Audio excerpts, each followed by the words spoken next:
ಪ್ರೀತಿಯ ಸಹೋದರರೇ ಮತ್ತು ಸಹೋದರಿಯರೇ, ಕೆಇಪಿ ತಂಡದೊಂದಿಗೆ ನಮ್ಮ ನಾಯಕತ್ವವು ನವೆಂಬರ್ ತಿಂಗಳಿನಲ್ಲಿ ಕರ್ನಾಟಕದ 31 ಜಿಲ್ಲೆಗಳಿಗಾಗಿ ಪ್ರಾರ್ಥಿಸಲು ನಿರ್ಧರಿಸಿದೆ. ಪ್ರತಿ ದಿನ ಒಬ್ಬ ಶಿಷ್ಯರು ಆ ಜಿಲ್ಲೆಯಿಂದ ತಮ್ಮ ಜೀವನವನ್ನು ಹಂಚಿಕೊಳ್ಳುತ್ತಾರೆ. ಇಂದು ನಾವು ಚಿಕ್ಕಮಗಳೂರು ಜಿಲ್ಲೆಯ ವಿಡಿಯೋವನ್ನು ನೋಡೋಣ. ಹಾಯ್, ಎಲ್ಲರಿಗೂ ನಮಸ್ಕಾರ. ನನ್ನ ಹೆಸರು ಪುಷ್ಪ. ನಾನು ಮಂಗಳೂರು ಸಭೆಯಿಂದ ಮಾತಾಡ್ತಿದ್ದೇನೆ. ನಾನು ನನ್ನ ಜೀವನದ ಬಗ್ಗೆ ಶೇರ್ ಮಾಡಲಿಕ್ಕೆ ತುಂಬ ಸಂತೋಷ ಪಡ್ತೇನೆ. ನನ್ನ ಜೀವನ ದೇವರ ವಾಕ್ಯ ತಿಳ್ಕೊಳ್ಳೋ ಮೊದಲು ನನ್ನ ಜೀವನ ಲೋಕದ ರೀತಿಯಾಗಿತ್ತು. ಯಾಕಂದರೆ ನನ್ನಲ್ಲಿ ಕೋಪ, ನಾ ಮಾತಾಡುವ ರೀತಿ ಎಲ್ಲ ಬೇರೆನಿತ್ತು.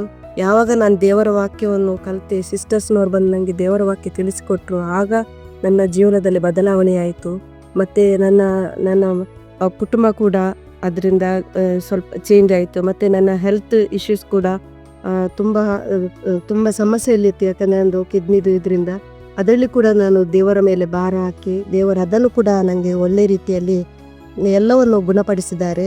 ಮತ್ತು ನಾನು ಡಿಸೈಪಲ್ ಆದಮೇಲೆ ಕೂಡ ನನ್ನ ಹಸ್ಬೆಂಡ್ ಕೂಡ ಡಿಸೈಪಲ್ ಆದರು, ನನ್ನ 3 ಮಕ್ಕಳು ಕೂಡ ಡಿಸೈಪಲ್ ಆದರು.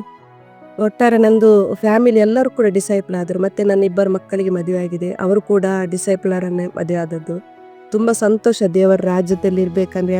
ನಿಮ್ಮಲ್ಲಿ ಒಂದು ವಿನಂತಿ ಮಾಡ್ತೀನಿ, ಚಿಕ್ಕಮಗಳೂರು ಜಿಲ್ಲೆಗೋಸ್ಕರ, ಅಲ್ಲಿಯ ಜನರಿಗೋಸ್ಕರ. ಯಾಕಂದರೆ ಅವರು ಕೂಡ ದೇವರ ವಾಕ್ಯವನ್ನು ತಿಳ್ಕೊಳ್ಬೇಕು ಮತ್ತು ನಿಜವಾದ ದೇವರು ಯಾರೆಂಬುದು ತಿಳ್ಕೊಳ್ಬೇಕು. ಅದರಿಂದ ಅವರು ಕೂಡ ಬದಲಾವಣೆಯಾಗಿ ದೇವರ ಒಂದು ವಾಕ್ಯದ ಪ್ರಕಾರ ನಡಿಲಿಕ್ಕೆ ಕೂಡ ಅವರಿಗೋಸ್ಕರ ನೀವೆಲ್ಲರೂ ಪ್ರಾರ್ಥನೆ ಮಾಡಿ. ಧನ್ಯವಾದಗಳು. ನಾನು ತುಂಬು ಹೃದಯದಿಂದ ನಿಮ್ಮಲ್ಲಿ 3 ವಿಷಯಗಳನ್ನು ಕೇಳಿಕೊಳ್ಳುತ್ತೇನೆ. ಮೊದಲನೇದಾಗಿ, ಉದಾರ ಮನಸ್ಸಿನಿಂದ ಕರ್ನಾಟಕದ ಸ್ಯಾಟಲೈಟ್ ಸಭೆಗಳಿಗೆ ಹಣ ಸಹಾಯ ಮಾಡೋಣ. ಎರಡನೆಯದಾಗಿ, ತಾಯಿ ಸಭೆಯಾಗಿರುವ ನಾವು ತಿಂಗಳಿಗೊಮ್ಮೆ 1ನೇ ಶತಮಾನದ ಭಾನುವಾರದಂದು ತಪ್ಪದೆ ಸ್ಯಾಟಲೈಟ್ ಸಭೆಗಳಿಗೆ ಭೇಟಿ ನೀಡೋಣ. ಮೂರನೆಯದಾಗಿ, ಪ್ರತಿದಿನ ಸ್ಯಾಟಲೈಟ್ ಸಭೆಗಳಿಗಾಗಿ ತಪ್ಪದೆ ಪ್ರಾರ್ಥಿಸೋಣ. ಇದರಿಂದ ಕರ್ನಾಟಕದ ಮಿಷನ್ ಸೇವೆಯು ಮುಂದುವರಿಯಲು ಸಾಧ್ಯವಾಗುತ್ತದೆ. ಧನ್ಯವಾದಗಳು.